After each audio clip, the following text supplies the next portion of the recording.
আসবাবপত্র না অন্য কিছু। এরপরেই ঘটতে থাকে অদ্ভুত সব ঘটনা ওই বাড়িটিকে ঘিরে। একদিন আমি ঘুমিয়েছিলাম, হঠাৎ করে আমার খ্রিস্টান প্রতিবেশী দৌড়ে আমার কাছে এসে বললেন, রহমান সাহেব, খেয়াল করুন, এদের আমার কাছে মোটেও ভালো লাগছে না। আমি বললাম, কি ব্যাপার, খুলে বলুন। তিনি বললেন, প্রতিদিন আমাদের বাড়ি থেকে একজন লোক বেরিয়ে যায়, এলাকার দূরের একটা ডাস্টবিনে আবর্জনা ফেলে আসে সে। ওখানকার ইউনিয়ন থেকে জানা গেছে ওনাদের আবর্জনার মধ্যে ছাগলের পচা মাথা আর শরীরের বিভিন্ন অংশ থাকে, যা একেবারেই স্বাভাবিক নয়। ভাবার বিষয় হলো, ছাগলের মাথা এত যত্ন করে ওনাদের বাড়ির ওই আবর্জনার স্তূপে কেন ফেলা হচ্ছে? আপনি জানেন কিছু?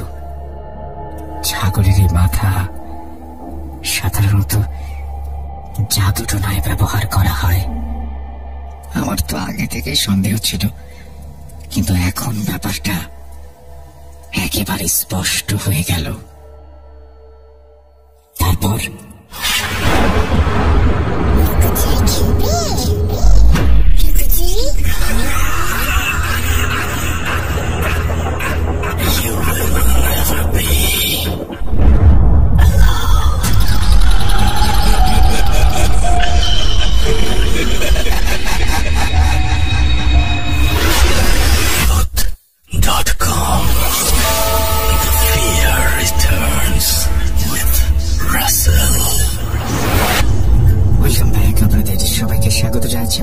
আশা করছি আপনারা সবাই ভালো আছেন এবং ভালোর তলে আছেন। আমিও ভালো আছি আর ভালোর তলে আছি। কোনো কথা না বাড়িয়ে এখন একটা ঘটনায় যেতে চাই। ঘটনাটি যেভাবে লেখা আছে আমি সেভাবেই পড়ে শোনাচ্ছি। আসসালামু আলাইকুম রাসেল ভাই ও ভূত.com এর শ্রোতা বন্ধুরা, আশা করি সকলেই ভালো আছেন এবং সুস্থ আছেন। এই ঘটনাটি রহমান সাহেব পাঠিয়েছেন এবং ঘটনাটি সংগ্রহ করেছেন সাবিত আলম। আমরা চলে যাচ্ছি ঘটনায়, যেভাবে রহমান সাহেব বলেছেন সেভাবেই পড়ে শোনাচ্ছি।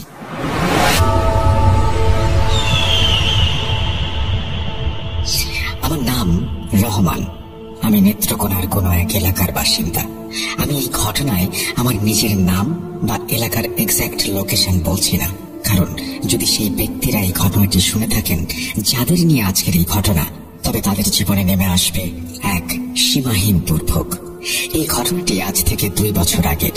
আমি যেখানে থাকি সেখানে বেশিরভাগই ছোট ছোট বাড়ি এবং প্রায় সব বাড়ির লোকেরাই বাসা ভাড়া নিয়ে সেখানে বসবাস করে।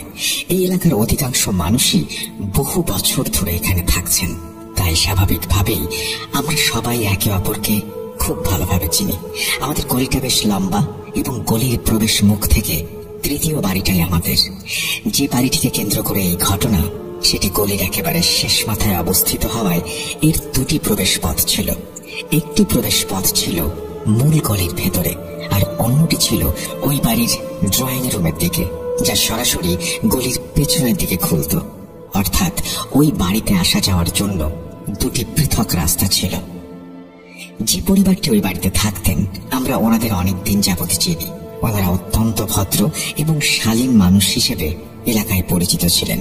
সম্প্রতি ওনারা ফুল ফ্যামিলি সহ দুবাইতে স্থানান্তরিত হয়েছেন এবং ওনাদের মা নিজের বড় ছেলের কাছে থাকার জন্য আমেরিকা চলে গেছেন। ওনারা বাড়িটা ভাড়া দিতে যখন চেয়েছিলেন তখন আমার সঙ্গে এ বিষয়ে কথাও হয়েছিল। তিনি বলেছিলেন যদি আমার পরিচিত কোনো ভালো পরিবার থাকে তাহলে আমি যেন অবশ্যই ওনাকে জানাই। উনি বাড়িটা খালি ফেলে রাখতে চাননি, কারণ ওনার মতে বাড়িটায় কেউ থাকলেই ভালো। অনেক ফ্যামিলি বাড়িটি দেখতে এসেছিল, কিন্তু তখন পর্যন্ত কাউকেই চূড়ান্তভাবে নির্বাচন করা হয়নি। তিনি চেয়েছিলেন ভাড়াটিয়া যেন কোনো পরিচিত মানুষ হয়, কারণ তিনি নিজে বিদেশ থাকবেন। তাই এমন একটি ভালো পরিবার পেলে সুবিধা হতো, যেন ভবিষ্যতে পরিবারের সঙ্গে কোনো ধরনের কোনো সমস্যা না হয়, না ওনাদের নিজেদের না বাড়ির আশেপাশের লোকজনদের।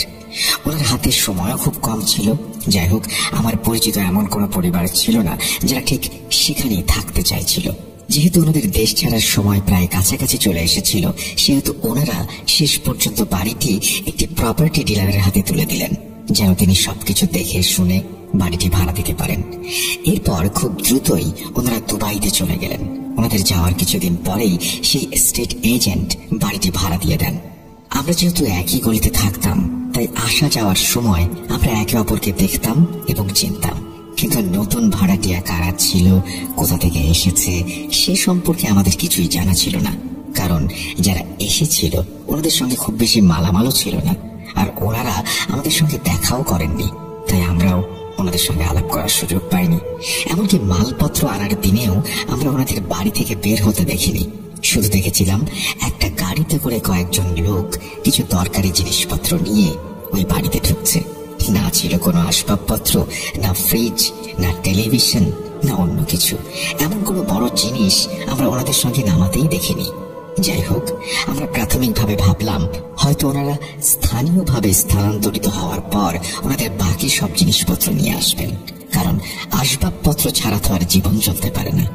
ওনারা ছিলেন অত্যন্ত নিরস প্রকৃতির মানুষ, কারোর সঙ্গে কথা বলতেন না, এমনকি সালাম বা কুশলাদিও বিনিময় করতেন না।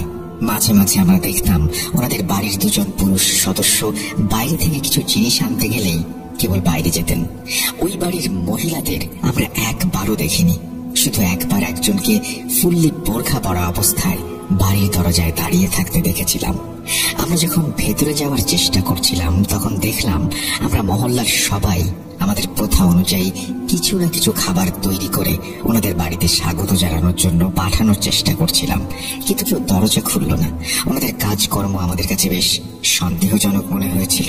ওনারা খুব অল্প সময়ের জন্য বাইরে যেতেন এবং দ্রুতই বাড়িতে ফিরে আসতেন। বাড়ির প্রতিটি দরজা এবং জানালা সবসময় শক্ত করে বন্ধ থাকত। এই সমস্ত বিষয় আমাদের জন্য বেশ অদ্ভুত ছিল। কিছুদিনের মধ্যেই মহল্লার এই পরিবারটিকে নিয়ে নানা রকম গুজব ছড়াতে শুরু করলো। এই বাড়ির ঠিক পাশের বাড়িটা ছিল আমাদের মহল্লার এক ছোট ভাইয়ের। সে একদিন মহল্লার সবাইকে জানালো যে ওই বাড়ি থেকে ছাগলের ডাকের মতো আওয়াজ আসছে। হ্যাঁ, আমি একবার দেখেছিলাম যে ওদের একটা ছাগল নিয়ে ওই ঘরে ঢুকেছে, যদিও তখন কোরবানির বা ঈদের মৌসুম ছিল না। আমি তখন ভেবেছিলাম হয়তো ওনাদের কোনো পশুপালনের ব্যবসা থাকতে পারে। তখন আমাদের এক বুড়ো দাদু আমাকে বললেন, বাবা, জীবনটা বুঝে চলতে হয়। এই চুল তো আর রোদে সাদা হয়নি। যদি পশুপালনের খামারি হতো, তাহলে কি ওনারা এভাবে একটা ছাগল নিয়ে ঘরে রাখতো? আর কেই বা নিজেদের বসবাসের ঘরে ছাগল রাখে? তুমি তো জানো এই ঘরটা তেমন বড়ও নয়। ওই দাদুর কথাগুলো একদম যুক্তিযুক্ত ছিল। আমি বললাম, আপনার ঘর তো একদম কাছে, আপনি না হয় একবার ওনাদের কাছ থেকে ব্যাপারটা জানার চেষ্টা করুন। তখন তিনি বললেন, ওরা তো কারো সঙ্গেই কথা বলে না, সালামের জবাব পর্যন্ত দেয় না। চুপচাপ বাড়ি থেকে বেরিয়ে নিজেদের কাজ সেরে আবার নিঃশব্দে ঘরে ফিরে যায়। যে মানুষ সালামের জবাব দেয় না, আমি তার সঙ্গে কিভাবে কথা বলবো বলতো? ওরা সামনে দিয়ে এমন ভাবে চলে যায় যেন কানে কিছুই শোনে না, চোখে কিছুই দেখে না। আমি নিজেও এই বিষয়টা লক্ষ্য করেছিলাম, তাই আমি প্রতিবেশীদের বলেছিলাম, আপনারা ওনাদের উপর কড়া নজর রাখুন, না হলে বাড়িওয়ালাকে দুবাইয়ে ফোন করে সবটা জানাতে হবে। এখন আমি প্রায়ই বাইক পার্ক করার সময় বা বাইরে থেকে আসা যাওয়ার সময় ওই বাড়িটির দিকে একবার নজর দিই। এই ভেবেছে হয়তো কাউকে বাইরে দাঁড়িয়ে থাকতে দেখব এবং তার সঙ্গে কথা বলতে পারবো, কিন্তু এমনটা কখনোই হতো না। বাড়িটা সব সময় বন্ধ থাকতো। গলিতে যে ছেলেরা খেলাধুলা করত, সেই বাচ্চারা একদিন বলল যে ওই বাড়ির কেউ ময়লা ফেলে না, আর যখন পরিচ্ছন্নতা কর্মীরা আসে তখন ওনারা সেই পরিচ্ছন্নতা কর্মীদেরও মানা করে দেয়। এটা আমার জন্য বেশ অবাক করার মতো একটা ব্যাপার ছিল। তার মানে হয় ওনাদের বাড়িতে কোনো ময়লাই হয় না, অথবা ওনাদের কোনো পরিচ্ছন্নতা কর্মীর প্রয়োজন পড়ে না। একবার আমাদের এক পরিচ্ছন্নতা কর্মী বলেছিলেন যে ওরা ময়লা আমাদের দেয় না, নিজেরাই কোথাও দূরে ফেলে দিয়ে আসে। আমি জানি না ওদের ময়লার মধ্যে এমন কি থাকে। এইসব কথা শুনে আমি খুব চিন্তিত হয়ে পড়লাম। আসলে এরা কারা? আমি যেহেতু একজন বাবা, তাই প্রতি সপ্তাহান্তে ছেলেদের নিয়ে কোথাও না কোথাও ঘুরতে যেতাম। এমনই এক সন্ধ্যায় আমি ওই দুইজন লোককে একটা পিৎজার রেস্টুরেন্টে দেখেছিলাম। ওনারা মাস্ক পরে দুজন মেয়ের সঙ্গে বসে কথা বলছিলেন। আমি আড়াল থেকে ওনাদের দিকে নজর রাখছিলাম। ওনারা সেখানে কিছু অর্ডার দিলেন না, সেই দুজন লোক মেয়েদের সঙ্গে খুব নিচু স্বরে কিছু জরুরি কথা সারছিলেন। কথাগুলো কি ছিল তার দূরত্বের কারণে আমি শুনতে পাইনি, কিন্তু আমি দেখলাম মেয়েরা দুটো খাম ওই ছেলেদের হাতে তুলে দিল। ছেলেরা খাম দুটো নিয়ে একটা কাগজে কিছু লিখে সেখান থেকে চলে গেল, আর ওই দুই মেয়ে একটা রিক্সা নিয়ে নিজেদের বাড়ির দিকে রওনা হলো। আমি আর আমার স্ত্রী পুরো ঘটনাটা নিজেদের চোখে দেখলাম। আমরা যখন ঘটনাটা দেখছিলাম তখন কিছুই বুঝতে পারছিলাম না যে ঠিক কি ঘটছে বা কি নিয়ে চুক্তি হচ্ছে। যাই হোক, সময় কেটে যাচ্ছিল। ওনাদের বাড়িতে আমরা কাউকে আসতে দেখছিলাম না, কাউকে যেতেও দেখছিলাম না। আমরা মহল্লার সবাই মিলে এলাকার মুরব্বীদের অভিযোগ জানালাম। মুরব্বীরা আমাদের বললেন, এমন কোনো অভিযোগ তো নেই যার ভিত্তিতে আমরা ওনাদের বাড়িতে যেতে পারি বা ওয়ার্নিং দিতে পারি। ওনারা একা বাড়ি থেকে বের হয়, একাই ফেরে এবং চুপচাপ থাকে। তাহলে আমরা কি অভিযোগ নিয়ে ওনাদের বাড়িতে যাব? ওনারা আপনাদের সঙ্গে মেশে না বা যোগাযোগ রাখে না। আপনাদের কথাগুলো হয়তো ঠিক, কিন্তু এই সব কিছুর উপর ভিত্তি করে ওনাদের বাড়িতে গিয়ে তো প্রশ্ন করতে পারি না। আমি তখন দুবাইতে বাড়ির মালিককে ফোন করলাম, বললাম, আপনি এই বাড়ি কাদের কাছে ভাড়া দিয়েছেন? তখন তিনিও সবটা শুনে বেশ চিন্তিত হয়ে পড়লেন। তিনি বললেন, আমি তো জানি না এরা কারা। আমি তো শেষ মুহূর্তে স্টেট এজেন্টের হাতে বাড়িটা দিয়েছিলাম, তিনি এই বাড়ি ওনাদের হাতে তুলে দিয়েছেন। আমি ভাড়ার বিষয়ে জানতে চাইলে তিনি বললেন, ভাড়া তো সব সময় চলে আসে। আমি অ্যাকাউন্ট নাম্বার চাইলে তিনি বললেন, ভাড়া আমার কাজিনের নগদ অ্যাকাউন্টে আসে, আর ওই এজেন্ট টাকাটা ট্রান্সফার করে দেয়। টাকাটা আমার কাজিনের কাছেই থাকে। তিনি হঠাৎ জিজ্ঞেস করলেন, ওনারা কি আপনাদের কোনোভাবে বিরক্ত করছে? আমি বললাম, বিরক্ত করার কথা আর কি বলবো। তখন আমি ওনাকে পুরো ব্যাপারটা খুলে বললাম। তিনি বললেন, আমি প্রপার্টি ম্যানেজারের সাথে কথা বলবো, আপনাদের জানাচ্ছি। এরপর একদিন রাতে আমি ঘুমিয়েছিলাম। হঠাৎ করে আমার খ্রিস্টান প্রতিবেশী দৌড়ে আমার কাছে এসে বললেন, রহমান সাহেব, খেয়াল করুন, এদের আমার কাছে মোটেও ঠিক লাগছে না। আমি বললাম, কি ব্যাপার, খুলে বলুন। তিনি বললেন, প্রতিদিন ওনাদের বাড়ি থেকে একজন লোক বেরিয়ে এলাকার দূরের একটা ডাস্টবিনে আবর্জনা ফেলে আসে। ওখানকার ইউনিয়ন থেকে জানা গেছে ওনাদের আবর্জনার মধ্যে ছাগলের পচা মাথা আর ছাগলের শরীরের বিভিন্ন অংশ থাকে, যা একেবারেই স্বাভাবিক নয়। ভাবার বিষয় হলো, ছাগলের মাথা এত যত্ন করে ওনাদের বাড়ির বাইরে আবর্জনার স্তূপে কেন ফেলা হচ্ছে? আপনি কি জানেন, ছাগলের মাথা সাধারণত জাদুটোনায় ব্যবহার করা হয়। এদের এখান থেকে সরানোর ব্যবস্থা করুন, না হলে এখানে কারো বড় কোনো ক্ষতি হয়ে যাবে। আমার মনে তখন দুটো বড় বিপদের সংকেত বেজে উঠল। আমি তৎক্ষণাৎ মহল্লার সব লোকদের ডেকে একটা জরুরি মিটিং বসালাম। আমরা সবাই মিলে আলোচনা করলাম। তখন পাশের বাড়ির চাচা বললেন, আমার তো আগে থেকেই সন্দেহ ছিল, কিন্তু এখন ব্যাপারটা একেবারে স্পষ্ট হয়ে গেল। এমন কোন শক্ত প্রমাণ ছাড়া কারো বিরুদ্ধে কিছু বলাও যায় না। তাই আমরা ঠিক করলাম যে আগে অফিসিয়াল কোনো অভিযোগ না দিয়ে আমরা মহল্লার গণ্যমান্য ব্যক্তিদের নিয়ে ওনাদের বাড়িতে যাব। আমরা যখন ওনাদের বাড়িতে গেলাম তখন অনেকক্ষণ ধরে দরজায় কড়া নাড়লাম। প্রথমে কেউ দরজা খুলল না, কিন্তু আমরা হাল ছাড়লাম না এবং দরজায় ধাক্কা দিতেই থাকলাম। তখন ভেতর থেকে একজন মহিলার কণ্ঠস্বর শুনতে পেলাম। আমরা বললাম, আপনাদের বাসার পুরুষ মানুষদের বাইরে পাঠান। উনি বললেন, ঘরে কোনো পুরুষ মানুষ নেই। আমি জিজ্ঞেস করলাম, ওনারা কখন আসবেন? উনি বললেন, জানি না কখন আসবে। আমরা সবাই জানতাম সে নির্লজ্জভাবে মিথ্যে কথা বলছে, কারণ ওনাদের বাড়ি থেকে কাউকে আমরা বাইরে বের হতে দেখিনি। আমরা খুব কড়া সুরে ওনাকে জানিয়ে দিলাম এবং ওনাদের কাছে বার্তা পৌঁছে দিলাম যে সন্ধ্যায় যেন ওনারা এলাকার ডিফেন্স পার্টি অফিসে এসে দেখা করে, খুব জরুরি কাজ আছে। কিন্তু সেদিন ওনাদের কেউ আসেনি। ওই রাতেই হঠাৎ করে আমাদের গলির ট্রান্সফরমারটি পুড়ে গেল। তখন ছিল প্রচন্ড গরমের মাস, জুন মাস। যাদের বাড়িতে জেনারেটর বা আইপিএস ছিল ওদের তো বাড়ির ভিতরেই ছিল, কিন্তু যাদের বাড়িতে জেনারেটর বা আইপিএস এর ব্যবস্থা ছিল না ওনারা সবাই গরমের কারণে বাইরে বেরিয়ে এসেছিলেন। কিন্তু আশ্চর্যের বিষয় হলো, ওই বাড়ি থেকে কেউ বের হলো না।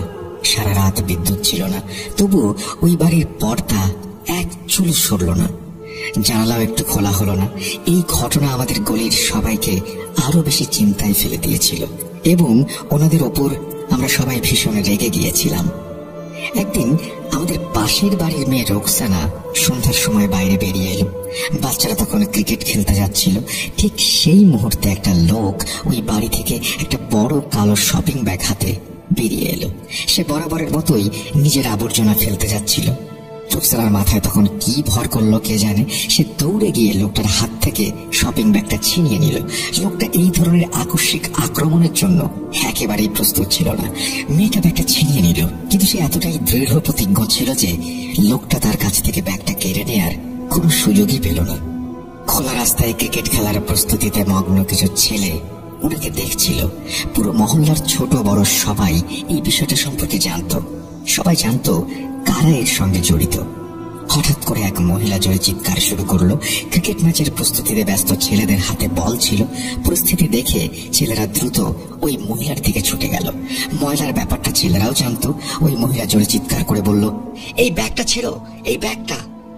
এই দৃশ্য দেখে ওই লোকটা বুঝতে পারলো যে পরিস্থিতি তার নিয়ন্ত্রণের বাইরে চলে গেছে। সে দ্রুত তার বাড়ির দিকে দৌড়ে গেল এবং দরজা খুলে ঘরের ভেতরে ঢুকে পড়ল। ওই মহিলা চিৎকার শুনে বুঝতে পেরেছিল যে যদি সে প্রতিবাদ করে তাহলে বাচ্চারা ওকে ধরে বেদম মারবে। বাচ্চারা তখন সবাই মিলে শপিং ব্যাগটা ছিঁড়ে ফেললো। শোরগোল শুনে মহল্লার সবাই বাড়ি থেকে বেরিয়ে এলো। সবাই নিজেদের মোবাইল ফোন বের করলো, যেন প্রমাণ থাকে যে শপিং ব্যাগের ভেতরে কি আছে বা কি ছিল। আর শপিং ব্যাগটা ছিঁড়ে যেতেই ভেতর থেকে এত বাজে গন্ধ বের হচ্ছিল যে সবাই নাকে কাপড় চেপে ধরলো। ব্যাগ থেকে বের হলো পচা ছাগলের মগজ, যা পচে গলে একাকার হয়ে গেছে। মহল্লার লোকেরা তা দেখে এতটাই রেগে গেল যে ওনারা সেই বাড়িতে হামলা করে দিল এবং দরজায় জোরে জোরে ধাক্কাতে শুরু করলো। তবে ওনাদের মধ্যে একজনও বাইরে বেরিয়ে এলো না। হয়তো ওনারা সবাই ঘরে লুকিয়েছিল অথবা জানালা দিয়ে এই সব ঘটনা দেখছিল। কিছুক্ষণের মধ্যে পুলিশ এসে পৌঁছালো এবং ওনারা নিজেদের চোখে সবকিছু দেখলো। দরজায় আবার সজোরে ধাক্কা দেওয়া হলো। এবার ভেতর থেকে আবারও একজন মহিলার কণ্ঠস্বর শোনা গেল। সে বলল, কাল আপনারা মহল্লায় মিটিং ঠিক করে নিন। আমার ভাইয়েরা এখন বাড়িতে নেই। মিটিংয়ে ভাইয়েরা এসে যাবে। আপনাদের যা বলার বাড়ির পুরুষদেরকেই বলবেন। আমরা বললাম, আমরা তো বাড়িতে পুরুষের সঙ্গে কথা বলতে এসেছি, তুমি কেন বারবার গেটের কাছে আসছো? ওদের পাঠাও। ওই মহিলা তখন বলল, এই সময় আমি বাধ্য হয়ে এসেছি, কারণ বাড়িতে এখন কোনো পুরুষ নেই। অথচ তার স্বামী আমাদের চোখের সামনেই বাড়িতে ঢুকেছিল। ওই মহিলা কিভাবে এত সহজে মিথ্যা কথা বলছিল আমরা বুঝতে পারছিলাম না। আমরা চেঁচিয়ে বললাম, তোমার স্বামী তো এই বাড়িতেই ঢুকেছে। সে কি উড়ে গেছে নাকি, না অন্য কোথাও চলে গেছে? কিন্তু সে স্পষ্টভাবে সে কথা অস্বীকার করলো। এখন বাড়িতে কোনো পুরুষ মানুষ নেই, আপনারা সন্ধ্যায় এসে কথা বলুন। আমরা তখন আর কোনো কিছু করতে পারতাম না। যদি জোর করে কিছু করতাম তাহলে অনেক বড় ঝামেলা হয়ে যেত। ওই মহিলা বেশ চালাক ছিল। যদি তেমন কিছু হতো তাহলে ওনারা সব দোষ আমাদের অর্থাৎ পাড়া প্রতিবেশীদের উপর চাপিয়ে দিত। পাড়ার সবাই এই বিষয়টা নিয়ে খুব চিন্তিত ছিল। আমি আবার দুবাইতে ফোন করে বাড়িওয়ালাকে পুরো ঘটনাটা জানালাম। তিনি তখন ওনাদের দেয়া জাতীয় পরিচয় পত্রের একটি কপি চাইলেন, যেন আমরা নিশ্চিত হতে পারি যে এই লোকটাই সেই ব্যক্তি যাকে বাড়ি ভাড়া দেওয়া হয়েছিল। এখন এই আইডি কার্ড যাচাই করার পালা। এর উপর যে ঠিকানা দেওয়া ছিল সেটি গোপালগঞ্জের। এই কাজটা সকালেই করা সম্ভব ছিল। পরের দিন সকালে আমরা 2-3 জন মিলে প্রপার্টি ডিলারের কাছে গেলাম। তখন তিনিও বেশ চিন্তিত হয়ে উঠলেন। তিনি বললেন, আমাদের কাছে তো দুই পক্ষই চুক্তি করে, আমরা কেবল দুই পক্ষকে মিলিয়ে নিই। কার আচরণ কেমন সেটা তো আমাদের জানার কথা নয়, কিন্তু আমি সন্ধ্যার মিটিংয়ে অবশ্যই আসব। আর আমরা ওনাদের নিজেদের পক্ষ থেকে বাড়ি খালি করার জন্য নোটিশ দিব। আপনারা চিন্তা করবেন না। হ্যাঁ, কিন্তু আমরা কিভাবে চিন্তা না করে থাকতাম? এখানে প্রপার্টি ডিলারেরও কোনো দোষ ছিল না। স্পষ্ট ব্যাপার হলো ওনারা কাউকে ব্যক্তিগতভাবে চেনেন না। সকাল থেকে সন্ধ্যা পর্যন্ত সবাই ওই বাড়ির দরজা একবারও খুলল না। যাই হোক, সন্ধ্যা হলো, সবাই জমায়েত হলো, কিন্তু যাদের সঙ্গে কথা বলার ছিল, যাদের জন্য এই মিটিং রাখা হয়েছিল, ওনারা সবাই উধাও। আমরা কিছুক্ষণ অপেক্ষা করলাম। যখন নিশ্চিত হলাম যে কেউই আসবে না, তখন আমরা সবাই মিলে ওনাদের দরজার দিকে এগিয়ে গেলাম। দরজায় বেল বাজিয়ে আমাদের হাত ব্যথা হয়ে গেল, কিন্তু কেউ দরজা খুলল না। তখন গেট টপকে ভেতরে যাওয়ার সিদ্ধান্ত নেওয়া হলো। গেট টপকে ভিতরে গিয়ে দরজাটা খুলে দেওয়া হলো। সব মহল্লার লোকেরা এবং জেলা পরিষদ সদস্যরা ভেতরে প্রবেশ করলেন। কিন্তু ভেতরে কাউকে পাওয়া গেল না। ঘরের ভেতর থেকে পচা মাংসের এক তীব্র দুর্গন্ধ আসছিল। ভেতরে আমরা যা কিছু দেখলাম তা আমাদের আতঙ্কিত করার জন্য যথেষ্ট ছিল। অদ্ভুত সব জিনিসপত্র দেখে আমরা হতবাক হয়ে গেলাম। দেয়ালের এখানে সেখানে কয়লা দিয়ে অদ্ভুত ভাষায় কিছু লেখা ছিল, সঙ্গে কিছু বিচিত্র চিহ্ন আঁকা ছিল। পরিষ্কার বোঝা যাচ্ছিল যে রাতের কোনো একটা সময় ওনারা পেছনের দরজা দিয়ে ঘর ছেড়ে পালিয়ে গিয়েছে। ওনাদের কাছে কোনো মালপত্র ছিল না, তাই ওনাদের জন্য পালানো খুব সহজ ছিল। ইউনিয়নের লোকেরা আমাদের সঙ্গেই ছিল। ঘরের ভেতরে রান্নাঘরের মেঝে রক্তে ভেসে যাচ্ছিল, যা দেখে মনে হচ্ছিল অনেক দিন ধরে এখানে পড়ে আছে এগুলো। রান্নাঘরের এক পাশে কিছু ধারালো ছুরি আর চাপাতি ছিল। রান্নাঘরের ক্যাবিনেটে ছাগলের মাংস ঝুলছিল, যা দেখে মনে হচ্ছিল একদিনের পুরনো, অর্থাৎ ছাগলগুলো এখানেই রান্না বান্না জবাই করা হতো। এক পাশে ছাগলের লিভার, ফুসফুস এবং হৃৎপিণ্ড পড়েছিল। পুরো বাড়িটা খালি ছিল, শুধু রান্নাঘরে 5টা প্লেট আর বিভিন্ন রেস্টুরেন্টের শপিং ব্যাগ পড়েছিল। স্পষ্ট বোঝা যাচ্ছিল যে এই বাড়িতে রান্না হতো না, কারণ প্লেট ছাড়া রান্নাঘরে মাত্র 2টো গ্লাস ছিল। কোনো বাটি বা পাতিল ছিল না, আর কিছুই দেখা গেল না। ব্যবহৃত জিনিসপত্রের মধ্যে ঘর থেকে মাত্র 6টা বালিশ পাওয়া গেল। না ছিল কোনো চাদর, না কোনো কাপড়, কিচ্ছু না। সবচেয়ে বড় কথা হলো, যখন ওপরের ঘরটা খোলা হলো, আপনারা বিশ্বাস করবেন না, আমরা সবাই ভয়ে আমাদের চোখ ফিরিয়ে নিলাম, চোখ দুটো শক্ত করে বন্ধ করে নিলাম। আমরা চাইনি ওই নোংরা দৃশ্য আমাদের চোখে পড়ুক। সেটা ছিল এক অত্যন্ত ভয়ঙ্কর দৃশ্য। এমন শয়তানও আমাদের মধ্যে আছে যারা শুধুমাত্র কিছু টাকার জন্য মানুষের হাসি খুশি জীবন নষ্ট করে দেয়। আমার তখন মন চাইছিল ওই লোকগুলো যদি আমার সামনে আসতো, তাহলে আমি ওনাদের সবাইকে ধীরে ধীরে যন্ত্রণা দিয়ে ঠিক একইভাবে মারতাম, যেভাবে ওনারা ওনাদের জাদুর মাধ্যমে অন্য নিরাপরাধ লোকদের সঙ্গে খেলছিল। ওই ঘরে দেয়ালের বিভিন্ন জায়গায় হুক লাগানো ছিল এবং সেগুলোর ওপর পুতুলগুলোকে ফাঁসির মতো করে ঝুলিয়ে রাখা হয়েছিল। প্রতিটি পুতুলের ওপর আলাদা আলাদা নাম লেখা ছিল। কিছু পুতুলে সূচ ঢোকানো ছিল, আর কিছু পুতুল তখনও অসম্পূর্ণ ছিল। যেই পুতুলগুলো বানাচ্ছিল সেই হাত দিয়েই সেলাই করে এক পাশে রেখে দিয়েছিল, আর কিছু পুতুলে কেবল তুলা ভর্তি করা বাকি ছিল। এই দৃশ্যটা এমন ছিল যে পরিষ্কার বোঝা যাচ্ছিল ওনারা হঠাৎ করেই সবকিছু ছেড়ে পালিয়ে গিয়েছে, কারণ আমরা ওনাদের আসল চেহারাটা ধরে ফেলেছিলাম। ঘরের আলমারির ভেতর থেকে কিছু লেবু, লবণ, চিনি আর একটা নোটবুক পাওয়া গিয়েছিল, যেখানে কিছু মানুষের নাম এবং ওনাদের শরীরের কোথায় কোথায় কষ্ট দিতে হবে সেই জায়গাগুলোর কথাও লেখা ছিল। আর একটা ছোট কাগজে 4-5টা নাম আর তাদের কাছ থেকে পাওনা টাকার বিস্তারিত বিবরণ ছিল। কারো কাছ থেকে 1.5 লাখ, কারো কাছ থেকে 2 লাখ, কারো কাছ থেকে 1 লাখ, কারো কাছ থেকে 5 লাখ, যার যার সামর্থ্য অনুযায়ী রেট ঠিক করা ছিল। আলমারির ভেতর থেকে 1-2টি ছবিও পাওয়া গিয়েছিল, যার মধ্যে একটাতে কারো বুকের ওপর দাগ দেওয়া হয়েছিল। এই সবকিছুর বর্ণনা এমন ছিল যেন চিৎকার করে বলছিল সে এখানে কি ভয়ানক কাণ্ড ঘটত। আমরা সবকিছুর ছবি তুলে বাড়িওয়ালাকে পাঠিয়ে দিলাম, আর তিনি অবাক হয়ে গেলেন যে তার বাড়িতে এই সব ঘটেছিল। হঠাৎ করে বাড়িওয়ালার কাজিনও এসে পড়লেন। ওনারা সবকিছু নিজের চোখে দেখলেন। পরে জানা গেল ভাড়াটিয়াদের দেয়া আইডি কার্ডটাও নকল ছিল। তাদের ব্যাংকিং অ্যাকাউন্টের নাম্বারটিতেও যোগাযোগ করার চেষ্টা করা হয়েছিল, কিন্তু সেই নাম্বারটা ব্লক করা ছিল, আর সেই সিম কার্ডটাও কোনো এক মৃত মানুষের নামে রেজিস্ট্রেশন করা ছিল। সবকিছুই নকল, 2 নম্বর। ওই 2 নম্বর লোকদের তাড়িয়ে দেওয়ার পর পরিচ্ছন্নতা কর্মীদের দিয়ে পুরো ঘরটা পরিষ্কার করানো হলো। বাড়ির মালিকের কাজিন একজন হুজুরকে নিয়ে এসেছিলেন। ওনার পরামর্শে এখানে কোরআন খতম দেয়া হলো, যেন এই ঘর থেকে খারাপ কোনো কিছুর প্রভাব চলে যায়। কিন্তু এই ঘরের ভয় আর আতঙ্ক পুরো মহল্লায় ছড়িয়ে পড়েছিল। তারপর থেকে এই বাড়িটা ফাঁকাই পড়ে রইল, আর আজও সেটা ফাঁকা। এলাকার ইমাম সাহেব প্রায়ই কোরআন পড়ানোর জন্য বাচ্চাদের নিয়ে আসেন, সেখানে পড়াশোনা করান, কিন্তু আমাদের সবার মনে এই বাড়িটার ব্যাপারে একটা ভয় স্থায়ীভাবে বাসা বেঁধে ফেলেছে। না, এই বাড়িটার ভাড়া দেয়া হয় না, এটা বিক্রিও করা হয় না, কারণ সবাই নিজের চোখে সবকিছু দেখেছে। বাড়িওয়ালাকে অনেক কষ্ট পোহাতে হয়েছে, তার অনেক আর্থিক ক্ষতিও হয়েছে, কিন্তু এখন আর কিছুই করার নেই। ওনারা হয়তো এখন অন্য কোনো এলাকায় চলে গেছেন, আর সেখানে আবার টাকার লোভে মানুষের জীবন নিয়ে খেলছেন। এমন লোকদের আল্লাহ ছাড়া আর কেউ ধরে না, কেউ শাস্তি দেয় না। আমাদের সবারই এমন মানুষের হাত থেকে নিরাপদ থাকা উচিত। পরে আমার মনে হলো, আমি সেদিন রেস্টুরেন্টে দুজন মহিলাকে দেখেছিলাম ওই লোকগুলোর সঙ্গে। ওনারা নিশ্চয়ই কারো ওপর কালোজাদু করানোর জন্য বা কোনো কিছু ডিল করার জন্য ওই ব্যক্তিদের সঙ্গে দেখা করতে এসেছিলেন। এমন জঘন্য মানুষেরা সাধারণ মানুষের ছদ্মবেশে আমাদের চারপাশে ঘুরে বেড়ায়। ওনারা আমাদের ক্ষতি করেন, আর সেই ক্ষতির ওপর ভিত্তি করে দাম নির্ধারণ করেন। অর্থাৎ যত বড় ক্ষতি তত বড় দাম। আল্লাহ আমাদের এমন মানুষ আর এমন কুদৃষ্টি থেকে রক্ষা করুন। এই বলে রহমান সাহেব তার ঘটনা শেষ করেছেন।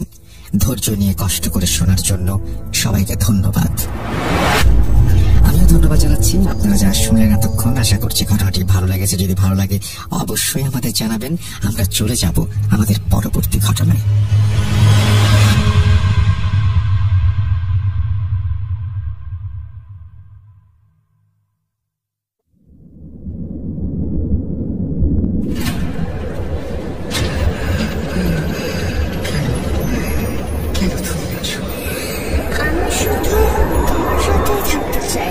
কিভাবে সম্ভব?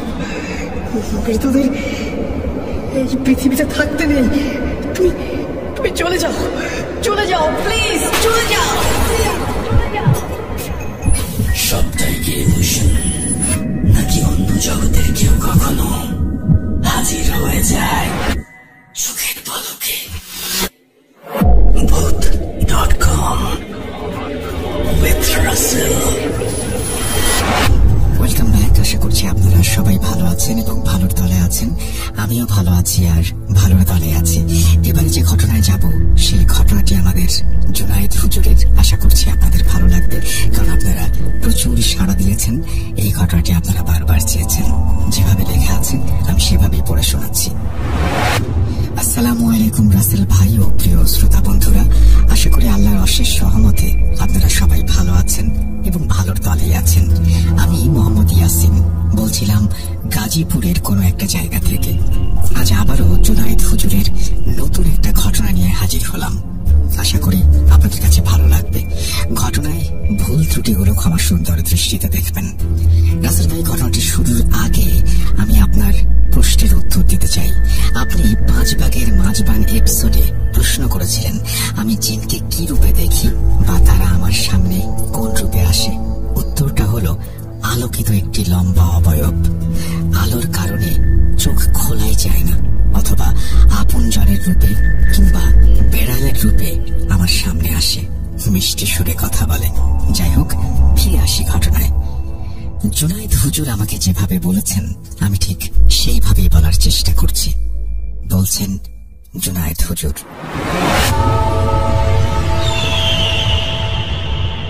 অন্ধকার একটি রাতে আমি কোনো এক কাজে পাশের গ্রাম থেকে বাড়ি ফিরছিলাম। নিজ গ্রামে 2টি গ্রামের সীমানায় কেন্দ্রীয় কবরস্থান। এই কবরস্থানে সব ধরনের মানুষকে কবর দেয়া হয়। ওই কবরস্থানকে ঘিরে অনেক ঘটনা। তো আমি কবরস্থানের সীমানার কাছাকাছি চলে আসলাম। একাই হাঁটছি। রাস্তার একটি কুকুরকেও দেখা যাচ্ছে না। কবরস্থানের মূল গেটে পৌঁছাতেই আমার শরীর ভার হয়ে যায়। হঠাৎ কোথা থেকে একটি কালো কুচকুচে কাক এসে থাবা মেরে আমার টুপিটা নিয়ে চলে যায় কবরস্থানের ভেতরে। এইবার আমি কবরস্থানের দিকে মুখ ফেরাই। দেখতে পাই কবরস্থানের ঠিক মাঝখান থেকে একটি আলো ভেসে আসছে। আমার আগ্রহ বেড়ে যায়। হঠাৎ ইসমাইল আমার কানে কানে বলে ওঠে, হুজুর, ভেতরে যাবেন না, ভেতরে শুধু মোহ। যদি একবার প্রবেশ করেন আপনার সাথে আমি প্রবেশ করতে পারবো না। হঠাৎ কবরস্থান থেকে একটি মিষ্টি আওয়াজ আমার কানে ভেসে আসে। আমি ইসমাইলের কথার তোয়াক্কা না করে কবরস্থানে প্রবেশ করলাম। মনে হচ্ছিল কোনো একটা কিছু আমাকে টেনে নিয়ে যাচ্ছে সেই মিষ্টি সুরের দিকে। হঠাৎ আমি হোঁচট খেয়ে পড়ে যাই। একটি গর্তের মধ্যে গিয়ে পড়ি। তখন আমার মোহ ভেঙে যায়। দেখতে পাই একটি পুরনো ভাঙা কবর। হঠাৎ আমার হাতে শক্ত একটা কিছুর স্পর্শ লাগলো। টান দিতেই দেখি একটি হাড়। আমি ভয়ে কেঁপে উঠলাম। হঠাৎ কবরের সামনে থেকে কর্কশ কণ্ঠে কেউ বলল, কিরে, তুই আমার ঘরে কি করিস? বুঝেছি, আজ তোকে বলি দেয়া হবে। আমি কিছু বুঝতে পারছিলাম না, কে আবার বলি দেবে আমাকে? এবার আমি মনে সাহস সঞ্চার করে বিসমিল্লাহ বলে কবর থেকে এক লাফে উঠে আসি। কিন্তু রাত যত বাড়ছে ততই অন্ধকার হচ্ছে। আকাশের দিকে তাকাতেই বুঝতে পারলাম আজ অমাবস্যার রাত। হায় আল্লাহ, এ আমি কি বিপদে পড়লাম! দিক বিদিক হয়ে আমি ছুটতে শুরু করি, কিন্তু কবরস্থান থেকে বের হওয়ার কোনো রাস্তা খুঁজে পাচ্ছিলাম না। হঠাৎ আবার একটি গর্তে পড়ে যাই। হঠাৎ সেই শোনা পুরনো কর্কশ কণ্ঠস্বরটা আবারও ভেসে আসে, কিরে, আর কত দৌড়াবে? দৌড়ে কোনো লাভ নেই। আসলেই আমি আবার সেই স্থানেই চলে এসেছি। উপায় না পেয়ে আমি আবার কবর থেকে বের হয়ে আসি। সারা শরীর রক্তের দাগ। হঠাৎ একদল কা করে এসে আমার মাথার উপরে কা কা আওয়াজ শুরু করলো। আমি আমার কান ধরে বসে পড়ি, মনে মনে আল্লাহকে স্মরণ করি। সেই মুহূর্তে আমার মনে কোনো দোয়া আসছিল না। হঠাৎ আমার কানে সেই মিষ্টি সুর ভেসে উঠল। আমি যেন আবার বিমোহিত হয়ে ছুটে চললাম সেই আওয়াজের দিকে। কতক্ষণ যে হেঁটেছি আমার মনে নেই। হঠাৎ আমি লাফ মেরে উঠি, আমার মোহ ভেঙে যায়। দেখতে পাই এক ৮০-৯০ বছর বয়সী লোক বসে বসে কি যেন বিড়বিড় করছে। আমাকে দেখে নারী আর পুরুষ মিশ্রিত কণ্ঠে বলে উঠল, কিরে জুনায়েদ, আমাকে চিনতে পেরেছিস? সেই ৫ বছর আগে আমাকে অপদস্থ করে ৭ মোহের বাদশার হাতে তুলে দিয়েছিলি। আমি বলছিলাম আমি ফিরে আসবো। দেখ, আমি আমার কথা রেখেছি। আমি ফিরে এসেছি। এখন তুই সহ তোর গ্রামবাসীদের জীবন আমি জাহান্নামে পরিণত করব। সে অট্ট হাসিতে মেতে উঠল। তার এই পৈশাচিক হাসি পুরো কবরস্থানের মধ্যে প্রতিফলিত হচ্ছিল। আমি জিজ্ঞেস করলাম, কে তুমি? আমি চিনতে পারলাম না। আমাকে ভুলে গেছিস? আমি হলাম সামাদ জাদুকর। তুই কিভাবে ফিরে আসলি? তোকে তো ৭ মোহের বাদশা সমুদ্রের মাঝখানে বন্দী করে রেখেছিল। প্রিয় শ্রোতা বন্ধুরা, এখন নিশ্চয়ই জানতে ইচ্ছে করছে কে সামাদ জাদুকর, যাকে ৭ মোহের বাদশা বন্দী করেছিল। তাহলে আমাদের ফিরে যেতে হবে অতীতের ৫ বছর আগে। তো চলুন অতীতের ছেঁড়া পৃষ্ঠাটি আর একবার উল্টাই। সময়টা তখন শীতকাল। গ্রামের মানুষরা নিশ্চিন্তে তাদের দিন অতিবাহিত করছে। কিন্তু একদিন এক মুসাফির আসে আমাদের গ্রামে। জীর্ণ শীর্ণ অবস্থা তার। দেখে মনে হচ্ছিল অনেক দিন ধরে কিছু খায়নি। তো গ্রামের দক্ষিণ দিকে আমাদের হিন্দু সম্প্রদায় মানুষদের একটি বিরাট বট গাছ ছিল। তারা সেই বট গাছে বিভিন্ন ধরনের মানত করত। তো সেই মুসাফির ওই বট গাছটিতে গিয়ে আশ্রয় নিল। তার এই খারাপ অবস্থা দেখে হিন্দু ভাই বোনেরা কিছু খাবার দিয়ে যেত। এভাবে 2 দিন কেটে গেল। কিন্তু 3 দিনের মাথায় একটি 2 বছরের বাচ্চা পানিতে পড়ে যায়। পানি থেকে তুলে সবাই দেখতে পেল সে আর শ্বাস নিচ্ছে না। তার মানে সে মারা গেছে। হঠাৎ সেই মুসাফির এগিয়ে এসে বাচ্চাটির পিঠে সজোরে আঘাত করে, আর বাচ্চাটি চিৎকার করে কেঁদে ওঠে। বাচ্চাটি ছিল হিন্দু পরিবারের। এই দেখে গ্রামের সব হিন্দুরা ওই লোকটাকে পুজো করতে শুরু করে। ওই মুসাফির আমাদের মুসলিমদের মধ্যেও বিশৃঙ্খলা সৃষ্টি করেছিল। আমি চিন্তায় পড়ে যাই। তো একদিন রাতে আমার জিনদের সাথে আলোচনায় বসি। ইসমাইল বলে উঠল, হুজুর, জানি আপনার মনে একটাই প্রশ্ন, মৃত বাচ্চাকে কিভাবে জীবন্ত করা সম্ভব। কিন্তু হুজুর, আমি যদি বলি সম্ভব, কিভাবে? এটা অনেক সহজ। যদি বাচ্চাটি মারাই না যায় তাহলে তাকে বাঁচানো যাবে। আমি বুঝতে পারছি না, ঠিক করে বলো। মনে হচ্ছে আমাদেরকে দেখানো হয়েছে বাচ্চাটি মৃত। ওই যে মুসাফির, আসলে সে একজন কালো জাদুকর। মানুষের বিশ্বাস অর্জন করার জন্য পুরো ঘটনাটিকে সে সাজিয়েছে। বাচ্চাটি পুকুরে পড়ার পর সেই লোকের জিনেরা বাচ্চাটির হৃদস্পন্দন কমিয়ে আনে। ফলে সে শ্বাস নিচ্ছিল, কিন্তু খুব ধীরে। মনে হয়েছিল সেই বাচ্চাটি মারা গিয়েছে। ও, তাহলে এই ঘটনাটি সম্পূর্ণ সাজানো। কিন্তু সেই লোকটি আমাদের গ্রামে এসে এইসব ঘটনা কেন করছে? আসলে হুজুর, তার 1400 প্রাণ চাই। সে 1400 প্রাণের রক্ত একটি পাত্রে নিয়ে তার শয়তানকে উপহার দেবে। ফলে সেই পৃথিবীর সবচেয়ে বড় কালো জাদুকর হয়ে যাবে।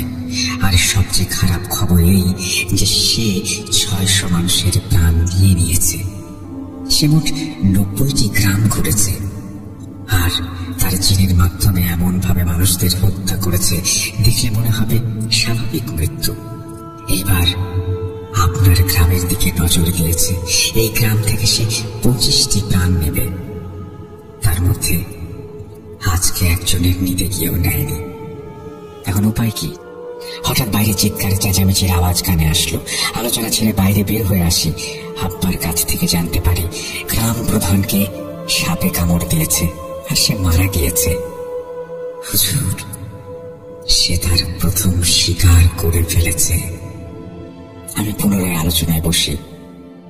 এখানে এর হাত থেকে কিভাবে মুক্তি পাওয়া যাবে? ইসমাইলকে জিজ্ঞেস করি। ইসমাইল কোনো উত্তর দিতে পারে না।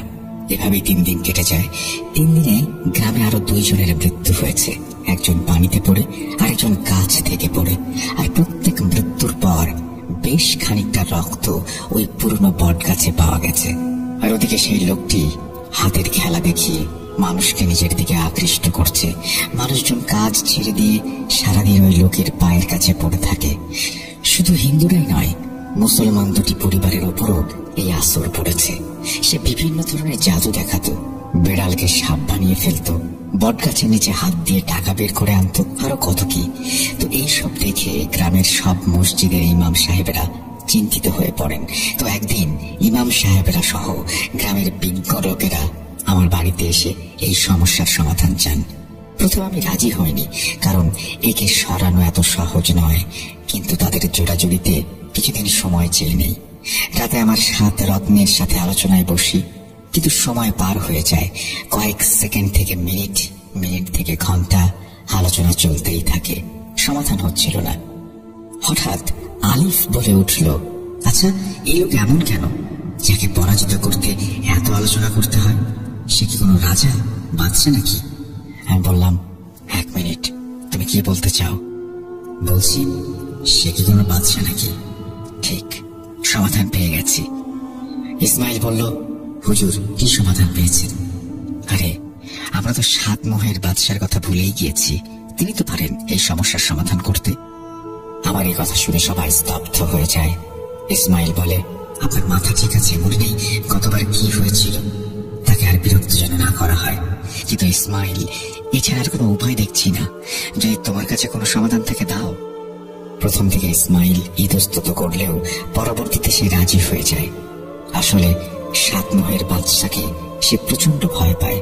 যাই হোক, 7 মোহের বাদশাকে ডাকার জন্য সেই আমলটি করা হয় এবং রাত 2টার দিকে আমরা আমল করি। এই ঘটনায় 7 মোহের বাদশার প্রসঙ্গটি আবারও এসেছে। আপনারা জানেন যে এই পুরো প্রক্রিয়াটি আমরা আগেও বলেছি, সুতরাং আমি ওই অংশটুকু বাদ দিয়ে দিচ্ছি। 7 মোহের বাদশা চলে যাওয়ার পর গ্রামবাসীদের নিয়ে আমি সামাদ জাদুকরের ডেরায় পৌঁছাই। ওই জাদুঘরের জিনদের আমার জিনেরা নানান রকম ভাবে আয়ত্তে নিয়ে আসে, আর আমরা জাদুঘরকে পেটাতে পেটাতে মেঘনা নদীতে ফেলে দেই। পরবর্তীতে জানতে পারি 7 মোহের বাদশা তার অধীনে থাকা জিনদের মাধ্যমে সাগরের ঠিক মাঝখানে তাকে বন্দী করে রেখেছে, যাতে সে আর খারাপ কাজ করতে না পারে। প্রিয় শ্রোতা বন্ধুরা, সময় এসেছে অতীতের পৃষ্ঠাটি বন্ধ করে বর্তমানে ফিরে আসার। সামাদ জাদুকর রহস্যের হাসি হেসে বলে উঠল, তুই যে আমার জিনদের সমুদ্রের মাঝখানে ফেলে দিয়েছিলি, এক মাছ ধরার জালে সেই কাঁচের বোতলটি উঠে আসে, আর বোতল খুলতেই আমার জিনেরা মুক্ত হয়ে ওই দ্বীপ থেকে উদ্ধার করে। এখন তোর কি হবে তুই ভেবে দেখ। তুই আমার কিছুই করতে পারবি না, তোর ধ্বংস হবে ইনশাল্লাহ আমার হাতেই হবে। এবার তার হাসি থেমে যায়, তার চোখ রক্তবর্ণ ধারণ করে, গলা থেকে গড় গড় আওয়াজ বেরোতে শুরু করে, তার পেছন থেকে কালো দুটো অবয়ব আমার দিকে আসতে শুরু করে। আমি মনে মনে ইসমাইলকে স্মরণ করছিলাম, কিন্তু তার কোনো দেখা পাচ্ছিলাম না। হঠাৎ দেখতে পাই কালো জাদুঘরের সামনে দুটি বড় পেয়ালা রাখা, আর পেয়ালা দুটোতে রক্ত। সেই পেয়ালা থেকে তীব্র বাজে গন্ধ আসছে। সে অবয়ব দুটি এক নিঃশ্বাসে সেই রক্ত পান করে। এই দেখে আমি আর সহ্য করতে না পেরে সেখানেই বমি করে দিই। এইবার আস্তে আস্তে শব্দ আমলে পড়ছিল। আর দেরি না করে কবরস্থান থেকে এক মুঠো মাটি নিয়ে আয়াতুল কুরসি পড়ে ফুঁ দিয়ে ওই মাটি দুই অবয়বের দিকে ছুঁড়ে মারি। এক চিৎকার দিয়ে অবয়ব দুটো উধাও হয়ে যায়। ঘন কালো অন্ধকার, কবরের মধ্যে কেবল আমি আর সামাদ জাদুকর। আশেপাশে থেকে প্যাঁচার ডাক ভেসে আসছিল। হঠাৎ পেছনে ফিরে দেখতে পাই 7 রত্নরা আমার দিকে আসছে, সাথে রয়েছে গ্রামবাসী। এবার আমি কালো জাদুকরকে বলি, কিরে এখন কোথায় পালাবি? কালো জাদুকর রেগে আগুন হয়ে গিয়েছে। এক লাফে আমার সামনে এসে আমার হাত কামড়ে ধরে। আমি চিৎকার দিয়ে অজ্ঞান হয়ে যাই। তারপর কি হয়েছিল আমার মনে নেই। সকালে আমি নিজেকে আমার বাড়ির বিছানায় আবিষ্কার করি। হাত পায়ে প্রচন্ড ব্যথা, কিন্তু কামড়ানোর কোনো দাগ নেই। আমি ইসমাইলকে জিজ্ঞেস করি কি হয়েছিল। ইসমাইল বলল, আপনাকে বারবার মানা করার পরেও আপনি সেই কবরস্থানে ঢুকে পড়েছিলেন। তাই দেরি না করে আমি মসজিদের ইমাম সাহেবের কাছে গিয়ে সব খুলে বলি। তারপর তিনিই গ্রামবাসীদের একজন করে কবরস্থানে নিয়ে আসেন। প্রায় 4 ঘন্টা আপনাকে খুঁজেছি, কিন্তু পাইনি। যেই ফজরের আজান দেয়া হলো, তখনই দেখি আপনি কবরস্থানের ঠিক মাঝখানে অজ্ঞান হয়ে পড়ে রয়েছেন। তারপর ধরাধরি করে আপনাকে বাড়ি নিয়ে আসা হয়। এখন বলুন তো কি হয়েছিল? আমি তাদেরকে সব ঘটনা খুলে বলি। এবার হুদ বলল, হুজুর তাহলে তো সমস্যা। যেহেতু সামাদ জাদুকর ফিরে এসেছে, প্রতিশোধ না নিয়ে সে ফিরবে না। এরপর কেটে যায় 1 মাস। সামাদ জাদুকরের কোনো খোঁজ খবর পাওয়া যায় না। অনেক খোঁজার চেষ্টা করেছি, কিন্তু পাইনি। তাই তার কথা একেবারে ভুলেই গিয়েছিলাম। কি ভাবছেন ঘটনা এখানে শেষ? ঘটনাটি এখানে শেষ হয়ে গেলে পারত, কিন্তু ঘটনাটি কেবলমাত্র এখান থেকে শুরু হলো। তো রাসেল ভাই, একটি বিশেষ কারণে 15 দিনের জন্য অন্য একটি জায়গায় যাচ্ছি, তাই ঘটনাটি সম্পূর্ণ করতে পারলাম না। কিন্তু ইনশাআল্লাহ একটু দেরি হলেও বাকি অংশটুকু লিখে পাঠাবো। সকলেই এটার 2য় পর্বের জন্য অপেক্ষা করবে আশা করি। আল্লাহ হাফেজ। এই বলে তিনি তার ঘটনা শেষ করেছেন। আশা করছি এই ঘটনাটি আপনাদের ভালো লেগেছে। যদি ভালো লাগে অবশ্যই আমাদের জানাবেন। আমরা চলে যাব আমাদের পরবর্তী ঘটনায়।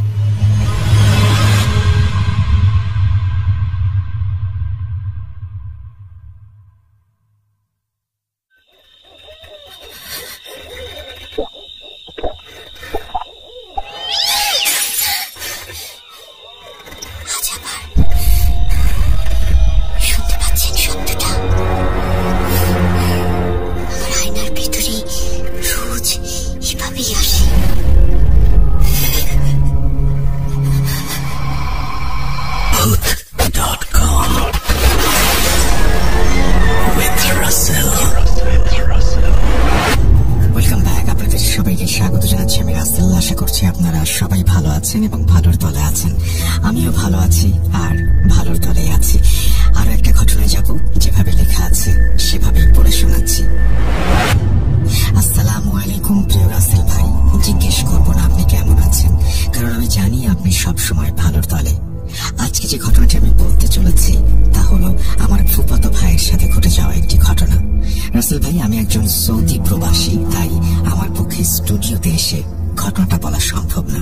আশা রাখি যদি আপনাদের কাছে প্রচারযোগ্য মনে হয়, তাহলে আপনি আপনার মতো করে ঘটনাটি লিসেনারদের শোনাবেন। আমি একটু বলে রাখি, আপনি যেভাবে লিখেছেন আমি সেভাবেই শোনাবো। অন্য কোনোভাবে শোনানোর কোনো উপায় আমার কাছে নেই। আমি যেহেতু গল্পও বলি না বা ঘটনা আমি বলি না, আমি পড়ে শোনাই, সুতরাং আপনার লেখাটাই আমি পড়ে শোনাচ্ছি। চলে যাচ্ছি ঘটনায়। তখন আমি খুব ছোট, মোটামুটি সবকিছু বোঝার মতো একটা বয়স। তখন আমি প্রায় সময়ই আমার ফুফাতো ভাইদের বাসায় যেতাম আর বেড়াতাম 2-4 দিন করে। কারণ সেই ফুফাতো ভাইয়ের মা আমার খুবই পছন্দের একজন ফুপু। তো রাসেল ভাই, আর কথা না বাড়িয়ে আমি ঘটনায় চলে যাই। ঘটনাটি ঘটেছিল 2013 বা 2014 মাঝামাঝি। আর হ্যাঁ, সেই ফুফাতো ভাইয়ের কাকার নাম ইকবাল। ইকবাল কাকার পেশা ছিল মাছ ধরা। সে প্রতিদিন বিকেলে তাদের গ্রামের বিলে জাল ফেলে আসতো, আর ভোর হওয়ার সাথে সাথেই চলে যেত সেই জাল থেকে মাছ আনার জন্য। যে দিনের ঘটনা, সেই দিনটি ছিল শুক্রবার, আর সেই দিনই আমার পরিবার সহ আমরা সবাই যাই সেই ফুফাতো ভাইয়ের বাড়িতে। আর ইকবাল কাকা আমাদের খুব পছন্দ করতেন, তাই আমাকে দেখে বললেন, ভাতিজা চলো নদীতে যাই, মাছ ধরার জন্য জাল রাখবো নদীতে, বাড়িতে এসে তোমাদের সাথে জমিয়ে গল্প করব। বরাবর আমি রাজি হয়ে গেলাম। চলে গেলাম সেই বিলে। বলে রাখা ভালো যে সেই বিলের এক পাশে ছিল একটা নিম গাছ, আর গাছটার পাশে একটা কবর।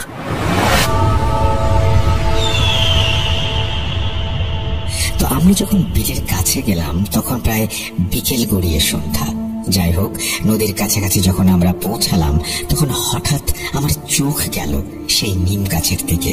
সেদিকে চোখ পড়তেই দেখতে পেলাম নিম গাছের নিচে বলের মতো 5 থেকে 7টা কি যেন পড়ে আছে। আমি ইকবাল কাকাকে বললাম, কাকা দেখো তো, গাছের নিচে বলের মতো কি যেন পড়ে আছে। সে দেখে বলল, চলো গিয়ে দেখি ওগুলো কি। যখন গাছটার কাছে গেলাম, গিয়ে দেখি 7টা তরমুজ পড়ে আছে। অবাক করা বিষয় হলো, গাছটার আশেপাশে না ছিল কোনো কৃষক, না ছিল কোনো মানুষ। আগেই বলেছি, আমরা আস্তে আস্তে প্রায় বিকেল গড়িয়ে সন্ধ্যা হয়ে যায়। সবাই যার যার বাড়িতে চলে গেছে। যাই হোক, আশেপাশে কে ছিল বা ছিল না, ওইদিকে ইকবাল কাকা মন না দিয়ে মহা আনন্দে তিনি মেতে ওঠেন, আর আমায় বলেন, ভাতিজা দেখি বিশাল বিশাল 7টা তরমুজ। আমি খুশিতে মেতে উঠি আর বলি, চলো এগুলো বাসায় নিয়ে যাই। যখন আমি বললাম চলো এগুলো বাসায় নিয়ে যাই, তখন ইকবাল কাকা আমাকে বললেন, ভাতিজা চলো আগে একটা ভেঙে খেয়ে নেই, তারপর না হয় বাসায় নিয়ে যাব। ইকবাল কাকা একটা তরমুজ ভাঙলেন আর আমায় কিছু অংশ দিলেন খেতে। তবে একটা মজার বিষয় হলো, তরমুজটা ছিল অত্যন্ত মিষ্টি আর খুব রসালো। ভালোই লাগছিল, দুজনে তৃপ্তি সহকারে খেলাম। আর সেই সঙ্গে কখন যে সন্ধ্যা গড়িয়ে রাত হয়ে গেছে একবারের জন্য মনে নেই আমাদের। আর যেহেতু আমি অতটা বড় ছিলাম না, তাই ভয়ে ভয়ে কাঁপা কাঁপা স্বরে কান্নারত অবস্থায় বলতে লাগলাম, ইকবাল কাকা চলো বাড়িতে যাই, আমার খুব ভয়